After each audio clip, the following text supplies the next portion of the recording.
जबरदस्ती काम कराता है तो आप हमें बताइए, हम उस दरोगा की एफआईआर कराएंगे। हम उस दरोगा की एफआईआर कराएंगे जबरदस्ती। और स्वयं अपनी मर्जी से कोई कर्मचारी काम करना चाहता है या डर के करता है तो ये बुजदिली है। और जो हम कहते हैं कि ये बड़ी शेर कौम है तो ये बुजदिल कौम है साथियों। मैंने कई कर्मचारियों को देखा और मैं आपको बता दूं, मेरे दरवाजे पे एक लेडीज महिला काम करती है। मैंने उसे कहा, बहन जी हड़ताल चल रही है, आप लोगों की लड़ाई के लिए नेताजी वहां लड़ रहे हैं। उसने मेरे को पहले दिन ये कहा कि जी दरोगा जबरदस्ती करता। मैंने राजकिशोर को फोन कहा, मैंने कहा भाई जेल जाएगा क्या? कहने लगा भाई साहब कैसी बात कर रहे हो, लिखवा के ले जाओ। कोई भी कर्मचारी ये कह दे कि मैं जबरदस्ती कर रहा हूँ या काम के लिए कह रहा हूँ, भाई ठीक है, ऊपर से कोई ऑर्डर अगर अधिकारी निकालते हैं उनकी लिस्ट भेजो, उनको ये करो वो करो, वो तो उनका मजबूरी होती है। काम अपनी मर्जी से करते हो तुम, मेरे से करा के दिखाएं। अपनी मर्जी से करते हैं सब लोग काम। तो जो कर्मचारी अपनी मर्जी से काम कर रहा है वहां पर, मैं उनसे आप लोगों से प्रार्थना करूंगा कि वो आप लोग उन्हें प्यार से सब लोग समझाएं कि भाई हमारे हकों की लड़ाई चल रही है। नेता रात दिन अपना परिवार, अपने बीवी बच्चे, अपने परिवार रिश्तेदार यहाँ। साथियों अभी हमारे पास ये 2-3 महिलाएं आई हैं। कौन सा दरोगा जरा नाम लिख लो, हम उससे प्यार से बात करेंगे और हम उससे पूछेंगे, ध्यान साहब उस दरोगा का नाम लिखो जरा, हम बात करेंगे भाई जबरदस्ती क्यों काम करा रहे हो तुम। 234 में कौन जबरदस्ती काम करा रहा, उसका नाम ले लो।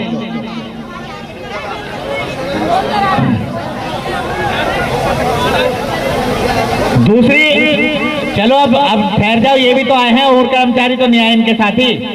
मैं आपको बताऊं, एक हमारे इंस्पेक्टर ने बताया कि वह जी टेम्पो भर के दूंगा और 502 कर्मचारी है उस वार्ड में।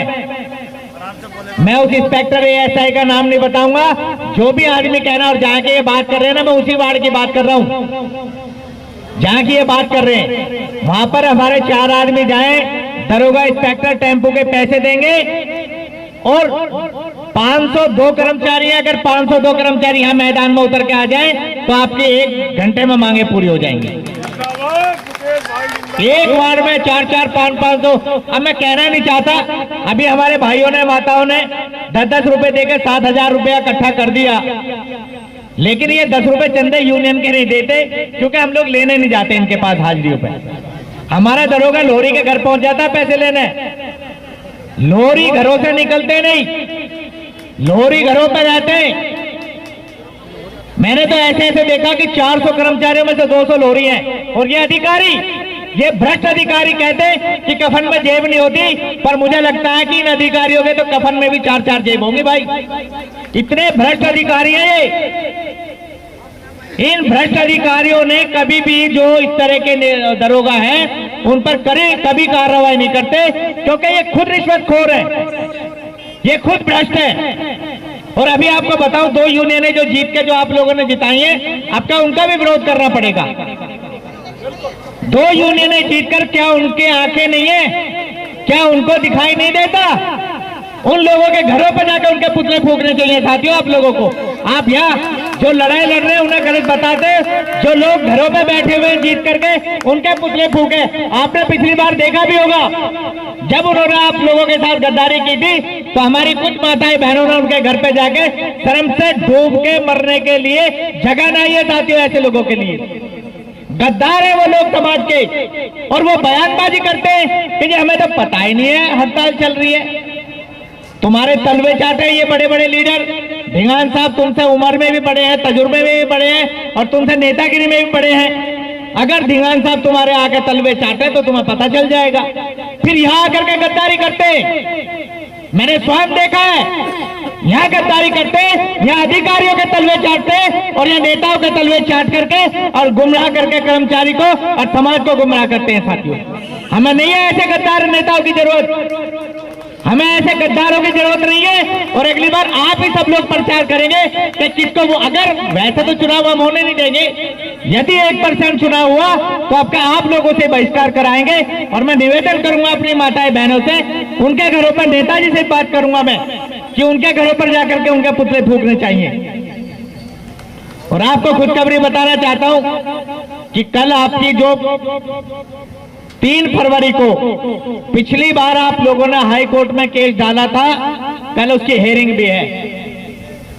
और भगवान ने चाहा तो आपकी तनख्वाहों से हमें लेना देना नहीं है, तनख्वाह तो इनका बाप भी देगा, इनके हलक में हाथ देके छीन लेंगे तनख्वाह।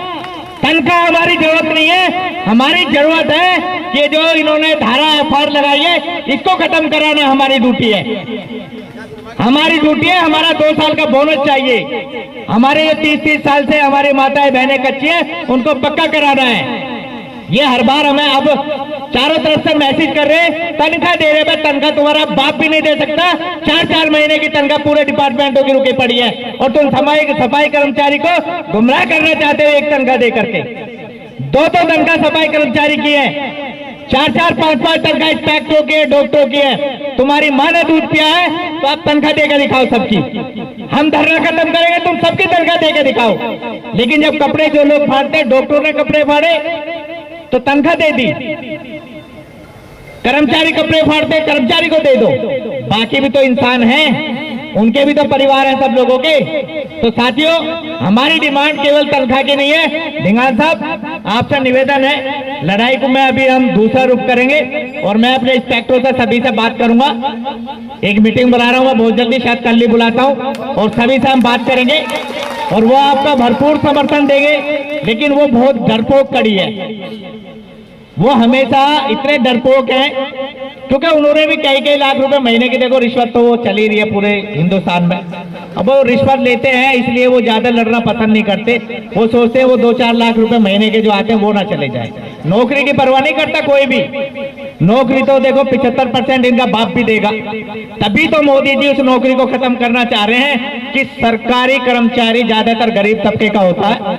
जो बड़े अमीर लोग होते हैं वो तो बिजनेस करते हैं, वो तो करोड़ों कमाते हैं। लेकिन गरीब तबके का लोग तो यही एक सुविधा बाबा साहब ने दी थी। इसमें जो संविधान लिखा गया, जो कानून बनाए गए, उसमें सरकारी आदमी के लिए क्या क्या सुविधाएं होनी चाहिए, उनसे वंचित करने के लिए, आरक्षण खत्म करने के लिए, वो सारी चीजें जो बाबा साहब ने हमें दी थी उनको खत्म करने का काम ये पार्टियां कर रही है। तो साथियों, मैं ज्यादा नहीं बोलता, जितने भी लोग यहाँ माताएं बहनें हमारी बैठी हैं, मैं सभी के हाथ जोड़कर निवेदन करूंगा और सबका धन्यवाद करता हूं और सबसे निवेदन करता हूं कि जो जीते हुए गद्दार हैं, मैं अब उनको गद्दार कहूंगा। उनको समाज में खुद, अरे हमारे किसी के कोई घर के लड़के की या लड़की की शादी थोड़ा ही हो रही है आपके तलवे चाटेंगे या तुम्हें निवेदन करके लाएंगे। जहां समाज की आग होती है आप सब लोग कूद के पड़ते हैं वहां पर कि भाई यहाँ कर्मचारी है। जिन यूनियनों को तुम चला रहे हो वो इन्हीं कर्मचारियों की यूनियन है साथियों, वो मेरे घर की यूनियन नहीं है। वो यूनियन बनाने वाले ये कर्मचारी हैं, इन्हीं के हम झूठे सच्चे नाम लिखकर रजिस्ट्रेशन कराते। जरा करा के दिखाए ना कोई यूनियन रजिस्टर्ड। जब यूनियन रजिस्टर्ड होती है आप ही के नाम झूठे लिख के कहते हैं कि मैंने भी यूनियन रजिस्टर्ड करा लिया है। क्योंकि मैंने भी 2 यूनियन रजिस्टर्ड कराए तो मुझे भी तब पता चला। और आओ बताओ तुम्हारे को जो इस तरह के गद्दार हैं, नीरज बागड़ी बैठे हुए कि जी 2 लाख रुपए ना रजिस्ट्रार ऑफिस में जमा होते हैं। भाई किस बात के? उनके बाप ने कमा के दिए हैं भाई, किस बात के? मेरे से नीरज का फोन आया कि जी वो 2000 रुपए 2 लाख रुपए रजिस्ट्रार ऑफिस में चंदा जमा होता है। भाई चंदा हमारे पास जमा होगा रजिस्ट्रार ऑफिस में? कितना बेवकूफ बनाते हैं ये पढ़े लिखे लोगों को भी। तो इस तरह का भ्रष्टाचार जब भी अपनों की खाल उतारते हैं तो ये दूसरों को क्या बख्शेंगे। तो मैं सभी साथियों से निवेदन करूंगा और ढिंगान साहब से भी और कपिल साहब से भी, इनका हाथ उठाकर बहिष्कार करेंगे, दोनों हाथ उठाकर। जो जीती हुई यूनियन है। और आप इलाकों में जाते हो, आप तो सड़कों के लोग हैं, हम तो सड़क पर घूमने वाले। जो माताएं बहनें काम कर रही हैं उन्हें प्यार से बताएं, समझाएं कि हम लोगों की जो लड़ाई चल रही है उसमें आप योगदान करें। और अगर किसी भी कर्मचारी का बुरा होगा तो उसके जिम्मेवार हम लोग होंगे। आज तक इससे पहले भी कई बार इन्होंने ऐसे ऑर्डर निकाले हैं और इनके ऑर्डर निकले हुए हमने बत्ती बना के नेताओं ने इनके हाथ में दे दिए। ये तो पता दे देते हैं हम हाथ में, तो बत्ती बनाकर और 2-2 महीने की इन्होंने तनख्वाह भी काटी है, वो तनख्वाह भी हमने बत्ती बना दी थी। तो आप सब लोग अगर इस तरह से डरेंगे तो फिर ये लड़ाई बड़ी भारी पड़ेगी। लड़ाई तो हम जीतेंगे, ये तो तय है।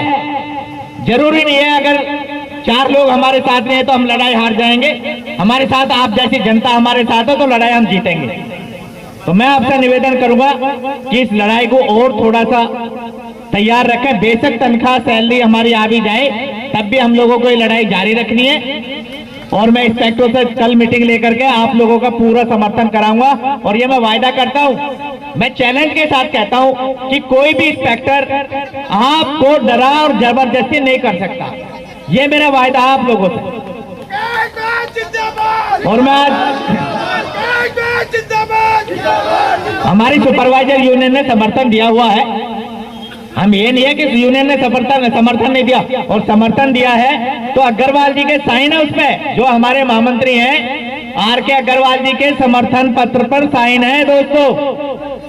और अध्यक्ष मैं स्वयं तुम्हारे सामने खड़ा हूं, और मेरी पूछ पाड़ रही है तो पाड़ लो भैया,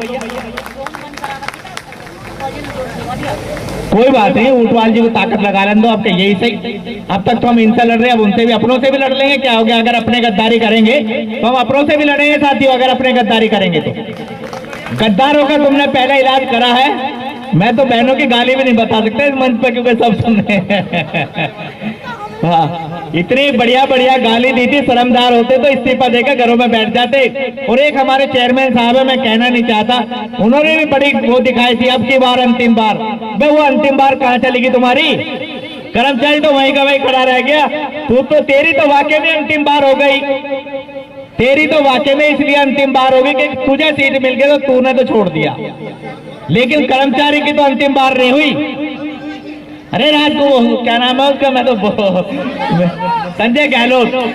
भाई संजय गहलोत को सभी जानते हैं, बताने की जरूरत भी नहीं है। नाम ले दूंगा, नाम लेके मेरा क्या पूछ उखाड़ेगा भाई, मेरा क्या बिगाड़ेगा। तो संजय गहलोत अब आम आदमी में खुद चेयरमैन बन गया, अब लड़के को टिकट दिला रहा, कल लड़के को दिलाएगा। तो भाई ये कर्मचारियों का भी कहना, ध्यान साहब आपके लिए गलत नहीं है, इनकी भी बहुत तेज नजर है। ये भी सोच रहे हैं कि ज्यादा चिल्ला रहे तो कहीं ऐसा न तो ना इनकी आवाज केजरीवाल तक पहुंच जाए और टिकट ले आए। तो इसलिए ध्यान रखना। आप सभी लोगों का बहुत बहुत धन्यवाद। हमारी माताएं बहनें, भाई एक बात है डीसी साहब, थोड़ा पानी का, हम तो बिरयानी खिलवाते थे, चलो मैं खिलवाता हूँ बिरयानी आपके किस दिन, 2-4 दिन में।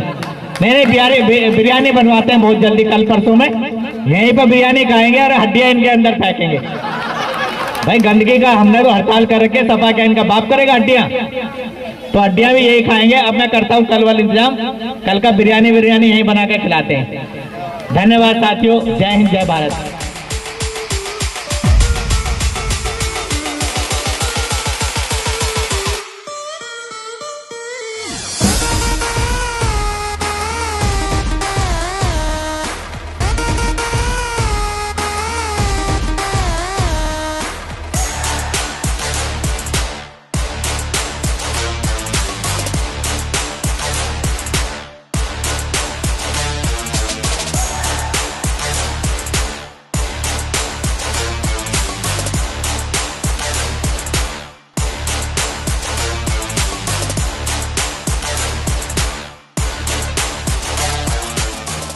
Press the bell icon on the YouTube app and never miss another update.